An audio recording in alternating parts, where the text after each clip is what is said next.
తులసి చెట్టు వద్ద ఈ 5 వస్తువులు అస్సలు పెట్టొద్దు. జీవితంలో ఇబ్బందులు తప్పవు. భారతీయ సనాతన ధర్మంలో తులసి మొక్కకు ప్రత్యేక ప్రాముఖ్యత ఉంది. చాలామంది హిందువుల ఇళ్లలో ఖచ్చితంగా తులసి మొక్క ఉంటుంది. ఆ మొక్కకు ప్రతిరోజూ పూజలు చేస్తుంటారు. దీపం వెలిగించి ప్రార్థనలు చేస్తుంటారు. అయితే తులసి మొక్క విషయంలో చాలా జాగ్రత్తగా ఉండాలని చెబుతుంటారు వేద పండితులు. మనం తెలియకుండా చేసే చిన్న చిన్న పొరపాట్లే ఇంట్లో అనేక ఇబ్బందులకు కారణాలు అవుతాయని చెబుతున్నారు.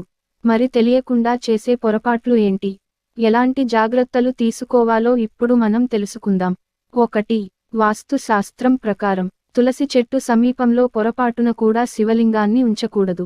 తులసికి మహావిష్ణువుకు ప్రతీకరమైనది. జలంధరుడు అనే రాక్షసుడి భార్య అయిన తులసికి గత జన్మలో బృంద అనే పేరు ఉండేదట.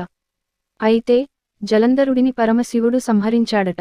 ఈ కారణంగా పరమశివుడిని తులసితో పూజించరని